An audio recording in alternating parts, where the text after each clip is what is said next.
নিজেদেরই কোনো দায় এবং দরদ থাকে না, ২০ কোটি মানুষের জন্য তাদের কি দায় এবং দরদ থাকবে? আমরা কোনো লক্ষণ দেখতে পাচ্ছি না।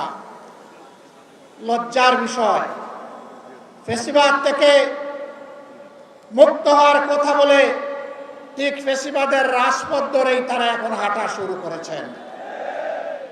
বাংলাদেশ ব্যাংকের গভর্নর, বিভিন্ন ব্যাংকে অযাচিত হস্তক্ষেপ, বিশ্ববিদ্যালয় কলেজগুলা দলীয় অনুগত লোকদেরকে দিয়ে দখল করা, জেলায় জেলায় প্রশাসক বসিয়ে দেওয়া, এমনকি খেলার মাঠটা পর্যন্ত তারা দলমুক্ত রাখতে পারলেন না। এইভাবে তারা আবার কার্যত একদলীয় ফ্যাসিবাদী শাসনের দিকেই আগাচ্ছেন। বন্ধুরা, বাংলাদেশ কিন্তু বারবার বিপ্লবের সাক্ষী। আমরা পরিষ্কার বলে দিচ্ছি, হয় আপনারা বিচার নিশ্চিত করুন, না হয় আপনারা যাওয়ার রাস্তা খুঁজে বের করুন। আপনারা যে পথে হাঁটছেন, সংসদে আমরা প্রত্যেকটি বিষয় সেখানে আমরা প্রতিবাদ করছি। 2/3 কিভাবে পেয়েছেন আপনারাই ভালো জানেন, আর দেশের জনগণও জানে।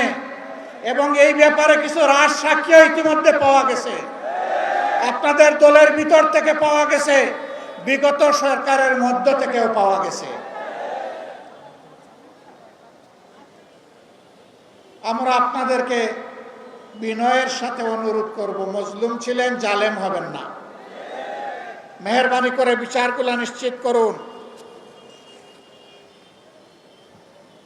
শুধু ফ্যাসিবাদের হাতে কেন, এই রাস্তায় আমাদের কলিজার টুকরা বিপ্লবের প্রতীক শরীফ ওসমান হাদিকে হত্যা করা হয়েছে। তার বিচারও ধামাচাপা দেওয়ার চেষ্টা চলছে। এখন পর্যন্ত চার্জশিটটি দেওয়া হয় না। কাকে খুশি করার জন্য, কোন সত্যকে আড়াল করার জন্য এটা করা হচ্ছে, জনগণ জানতে চায়। এই 21 তারিখ, একমাত্র 2 দিন আগে গাইবান্ধা ইতিমধ্যেই বলা হয়েছে, ছাত্র শিবিরের একজন তরুণ নেতাকে গলাকটে স্পষ্ট দিবালুকে সেই ফ্যাসিবাদী কায়দায় হত্যা করা হয়েছে। হ্যাঁ, হত্যা করে মানুষকে দুনিয়া থেকে বিদায় দেওয়া যাবে, কিন্তু কোনো আদর্শকে খুন করা যাবে না। এদেশের মানুষের অন্তরে, কলিজায়, হৃদয়ে, মগজে সব জায়গায় বসে আছে মজবুত ভাবে রাসূলুল্লাহ সাল্লাল্লাহু আলাইহি সাল্লামের আদর্শ। এই আদর্শকে নির্মূল করার চিন্তা করবেন না। যদিও আপনাদের একজন সিনিয়র নেতা ঘোষণা করে দিয়েছেন নির্মূল করবেন, অতীতে যারা নির্মূল করার ঘোষণা দিয়েছিলেন তারা নিজেরাই আজকে নির্মূল হয়ে গেছে। নির্মূল বেশি করবেন না, এটা এক ধরনের ভাইরাস। এই ফ্যাসিবাদের ভাইরাস, চাঁদাবাজির ভাইরাস, দুর্নীতির ভাইরাস, দলীয় শাসনের ভাইরাস, এই সকল ভাইরাস মুক্ত করার জন্য আরেকটি বিপ্লব অনিবার্য হয়ে উঠেছে। সেই বিপ্লবের জন্য আপনারা কি প্রস্তুত? মানুষের জীবন, ইজ্জত এবং সম্পদ, দেশের সীমানার জন্য আরেকবার কি জীবন দেওয়ার জন্য প্রস্তুত আছেন? বন্ধুরা, এই বয়সে আমি এবং আমরা পিছিয়ে থাকবো না, সম্মুখ সারিতে থাকবো, আড়ালে আবদাল নয়। তবুও বাংলাদেশের দিকে কাউকে লাল চোখ দিয়ে তাকাতে দেব না ইনশাআল্লাহ। কোন কালো হাত বাড়ালে সেই হাত গুড়িয়ে দেওয়া হবে।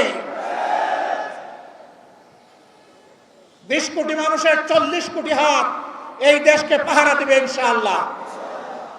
কারো বাবার সাধ্য নাই এ দেশের স্বাধীনতা এবং সার্বভৌমত্ব নিয়ে টানাটানি করা। মহান আল্লাহর উপর ভরসা করে আপনাদেরকে আগামীর সেই বিপ্লবের দাওয়াত আজকে দিয়ে রাখলাম।